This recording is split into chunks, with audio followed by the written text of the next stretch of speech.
Secure আগে পাবে তবে তো কাজে যোগ দেবে। ডাক্তাররা কি আন্দোলন চালাবে তাহলে? আমি জানি না ঠিক। আপনি কি মনে করছেন মুখ্যমন্ত্রী এত আন্দোলনের সারা থেকে ভয় পেয়ে গেছেন, তার ফলে এই ধরনের কথা বলছেন যে দুর্গাপূজা আন্দোলনের গলা টিপে মারতে উনি চেয়েছেন, যাতে আন্দোলনটা থেমে গেলে উনি ওনার নিজের জায়গায় ভালোভাবে ফিরতে পারবেন। কে? পুলিশ প্রশাসন, হসপিটাল প্রশাসন, সব প্রশাসনের তরফ থেকেই হয়েছে এটা। কিন্তু বলা হচ্ছে যে আজকে রাজ্য সরকারের আইনজীবী বলেছে 23 জন মারা গেছে এই আন্দোলনের জেরে।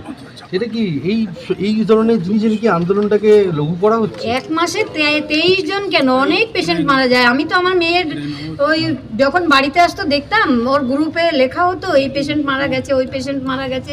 23 জন কেন, এক মাসে অনেক পেশেন্ট মারা যায়, ক্রিটিক্যাল পেশেন্ট। আন্দোলনের কি সম্পর্ক হতে পারে সেটা আমি মনে করি না। মুখ্যমন্ত্রী আন্দোলনকে ভয় পাচ্ছেন এই ধরনের কথা? আমি বলতে পারবো না, উনি কি পাচ্ছেন উনি জানবেন সেটা। দেখা গেল সুপ্রিম কোর্টের রাজ্যের আইনজীবী এরকম কথা বললে তবে মুখ্যমন্ত্রী আন্দোলন থেকে সরে আসতে বলছেন, এটা উনি আইনানুগ ব্যবস্থার হুঁশিয়ারি দিচ্ছেন। আপনারা পথে নেমেছেন, মানুষের সাথে আমরা পথে নেমেছি এবং পথে থাকবো যতদিন না বিচার পাবো, এটাই বলতে পারি। পথেই থাকবো। যেভাবে মানুষের কান্না আপনাদের দেখে, সেটা তো আপনারা তো মানে একটা স্বতঃস্ফূর্ত প্রতিবাদ দেখছেন। হ্যাঁ, এখন মানুষের আন্দোলন উনি যদি প্রতিহত করে দিতে চান, আমাদের আন্দোলন করতে পারবেন না। আমরা বাবা মা হিসাবে আমরা আন্দোলন চালিয়েই যাব। সবাই কাঁদছে, জাস্টিস চাইছে, এই সময় পুজোয় ফিরতে বলছে, উৎসবে ফিরতে বলছে, এটা কতটা অমানবিক বলে মনে হচ্ছে? আমার অমানবিক মনে হচ্ছে, কারণ আমি তো মেয়ের মা, আমি তো সন্তান হারিয়েছি, তাই আমার অমানবিক মনে হচ্ছে।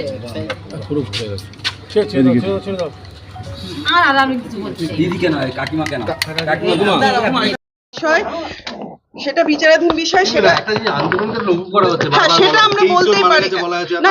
এটা ভুল, এটা তো বারবার ডাক্তাররাও এটা বলছে যে এটা কখনোই হতে পারে না।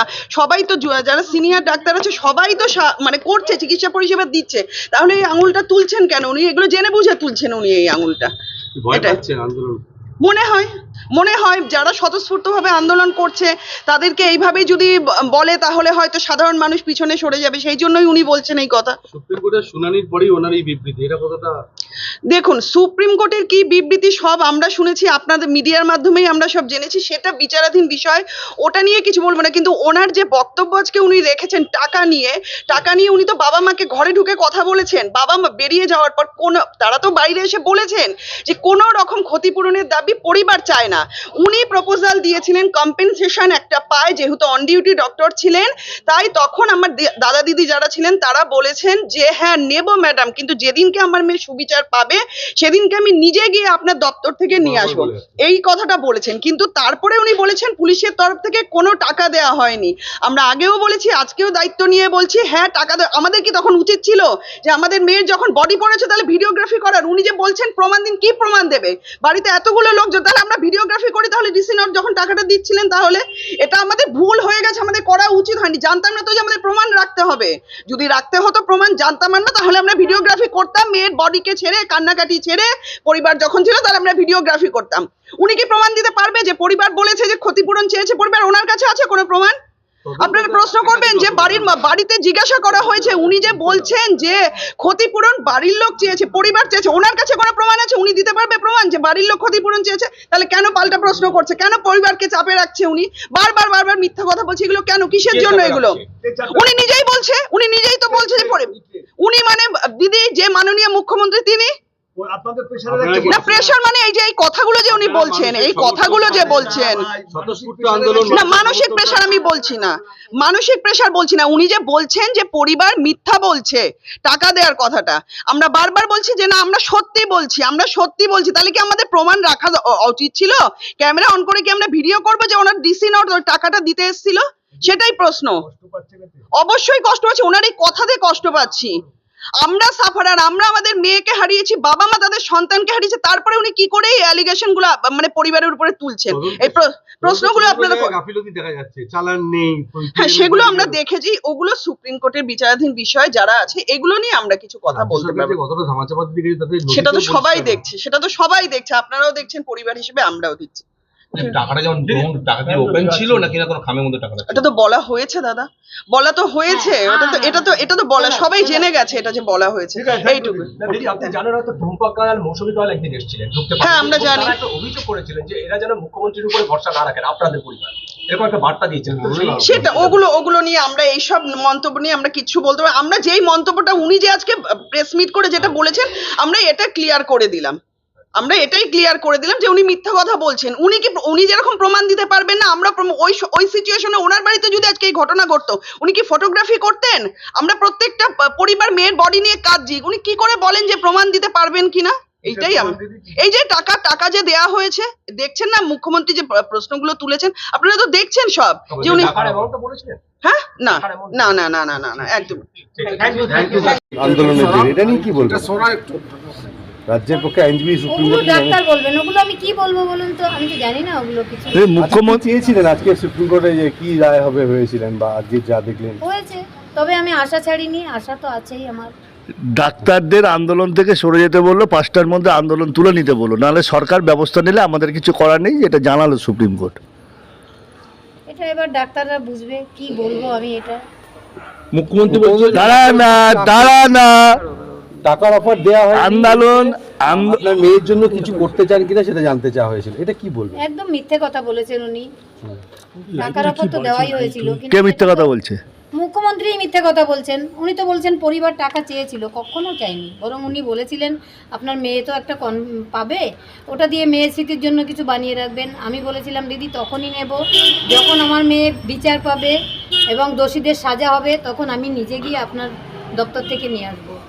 এটাই উনি বলেছেন যে কোনো টাকার অফার করা হয়নি, না, মেয়ের জন্য টাকার কিছু অফার করে তো দিতে অবশ্যই চেয়েছেন। করা হয়েছে। সেটা কি অফার করেছিলেন? টাকার অফার ওই আমি বলবো টাকার অফার মুখ্যমন্ত্রী বলেছেন 1 মাস হয়ে গেছে, এবার উৎসবে ফিরুন, অনেক হয়েছে। সব দেশের মানুষ যদি ভাবে যে উৎসবে ফিরবে, কিন্তু দেশের মানুষ তো আমার মেয়েটাকে নিজের পরিবারের মেয়ে ভাবছে। তারা যদি পারে ফিরতে, আমার কিছুই বলার নেই। তবে আমার ঘরেও দুর্গাপুজো হতো, আমার মেয়ে নিজে করতো, সেটা তো আমার বাড়িতে তো কোনোদিন আর দুর্গাপুজোর আলো জ্বলবে না, আমার ঘরের প্রদীপ নিভে গেছে। আমি কি করে মানুষকে বলবো উৎসবে ফিরতে বলুন? 1 মাস হয়ে গেছে। যদি মুখ্যমন্ত্রীর ফ্যামিলিতে এরকম ঘটনা ঘটতো, উনি কি পারতেন এটা বলতে? নিশ্চয়ই পারতেন না। উনি বলছেন অনেক হয়েছে, অবরোধ করে মানুষের ক্ষতি হচ্ছে, পুজো আসছে সামনে, উৎসবে ফিরতে বলছে, এটা কি বলবেন? যে একটা মানুষের স্বতঃস্ফূর্ত আন্দোলন, মানুষ সবাই রাস্তায় নেমেছে। আমার মেয়েটাকে যেমন গলা টিপে ওখানে মারা হয়েছে, সব প্রমাণ লোপাট করা হয়েছে, ওটা এখন মানে আন্দোলনের গলা টিপে মারতে চেয়েছেন, আর কি বলবো। কারা আন্দোলনে মারতে চাইছেন? মুখ্যমন্ত্রী স্বয়ং। কারা দিদি? যে মিথ্যা কথা বলছে আমাদের দিদি, আমাদের নামে মিথ্যে কথা বলছে। আমাদের মেয়ে চলে গেছে, সেখানে আমরা মিথ্যে কথা বলবো?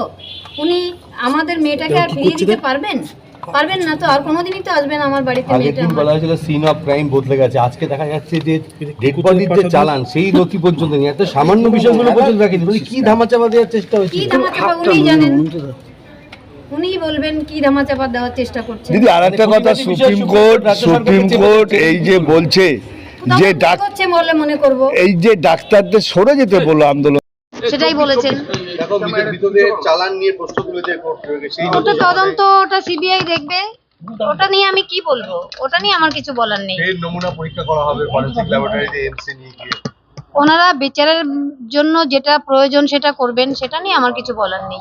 রাজ্যের পক্ষে আইনজীবী রয়েছে, 23 জন মারা গেছে এই কদিন আন্দোলনে। এটা নিয়ে কি বলবেন? রাজ্যের পক্ষে আইনজীবী ওগুলো ডাক্তার বলবেন, ওগুলো আমি কি বলবো বলুন তো, আমি তো জানি না ওগুলো কিছু। আজকে কি চেয়েছিলেন, আজকে সুপ্রিম কোর্টে কি রায় হবে ভেবেছিলেন, বা আজকে যা দেখলেন? হয়েছে, তবে আমি আশা ছাড়িনি, আশা তো আছেই আমার। ডাক্তারদের আন্দোলন থেকে সরে যেতে বললো, 5টার মধ্যে আন্দোলন তুলে নিতে বললো, নাহলে সরকার ব্যবস্থা নিলে আমাদের কিছু করার নেই, এটা জানালো সুপ্রিম কোর্ট। এটা এবার ডাক্তাররা বুঝবে, কি বলবো আমি এটা। মুখ্যমন্ত্রী বলছেন যে টাকার অফার দেওয়া হয়নি, উল্টে আপনার মেয়ের জন্য কিছু করতে চান কিনা সেটা জানতে চাওয়া হয়েছিল, এটা কি বলবেন? একদম মিথ্যে কথা বলেছেন উনি। টাকার অফার তো দেওয়াই হয়েছিল, কিন্তু সেটা তো মুখ্যমন্ত্রী মিথ্যে কথা বলছেন। উনি তো বলছেন পরিবার টাকা চেয়েছিল, কখনো চাইনি, বরং উনি বলেছিলেন আপনার মেয়ে তো একটা পাবে, ওটা দিয়ে মেয়ের স্মৃতির জন্য কিছু বানিয়ে রাখবেন। আমি বলেছিলাম দিদি তখনই নেব যখন আমার মেয়ে বিচার পাবে এবং দোষীদের সাজা হবে, তখন আমি নিজে গিয়ে আপনার দপ্তর থেকে নিয়ে আসবো। এটাই উনি বলেছেন যে কোনো টাকার অফার করা হয়নি। না, টাকার অফার তো অবশ্যই করা হয়েছে। টাকার অফার ওই ডিসি, হ্যাঁ, মুখ্যমন্ত্রী বলেছেন 1 মাস হয়ে গেছে, এবার উৎসবে ফিরুন। আর আন্দোলন সব দেশের মানুষ যদি ভাবে যে উৎসবে ফিরবে ফিরবে, কিন্তু দেশের মানুষ তো আমার মেয়েটাকে নিজের পরিবারের মেয়ে ভাবছে। তারা যদি পারে ফিরতে, আমার কিছুই বলার নেই।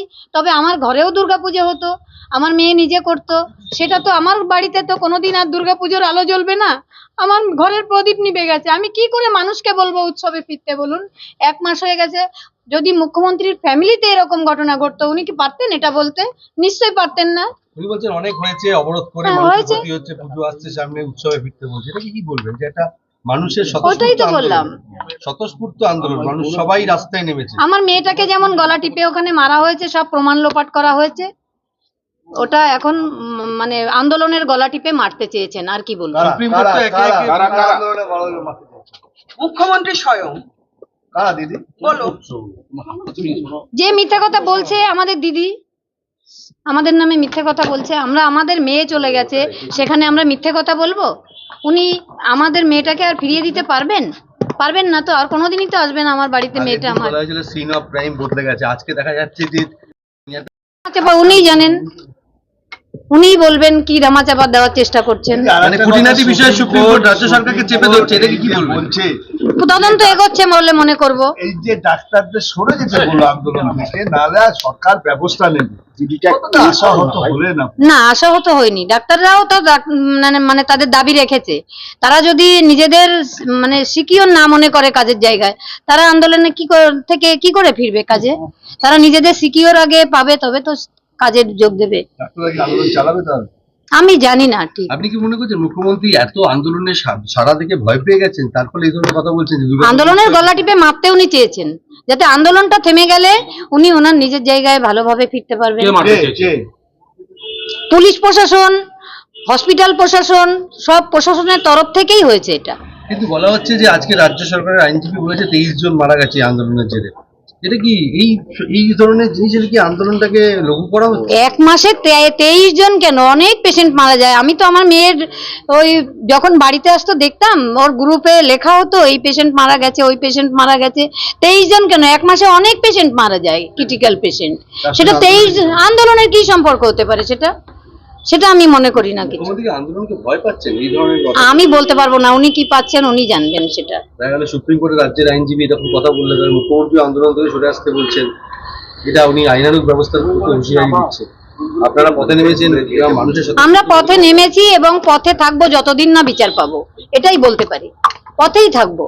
যেভাবে মানুষের কান্না আপনাদের দেখে, সেটা তো আপনারা তো মানে একটা স্বতঃস্ফূর্ত প্রতিবাদ দেখছেন। হ্যাঁ, এখন মানুষের আন্দোলন উনি যদি প্রতিহত করে দিতে চান, আমাদের আন্দোলন করতে পারবেন না। আমরা বাবা মা হিসাবে আমরা আন্দোলন চালিয়েই যাব।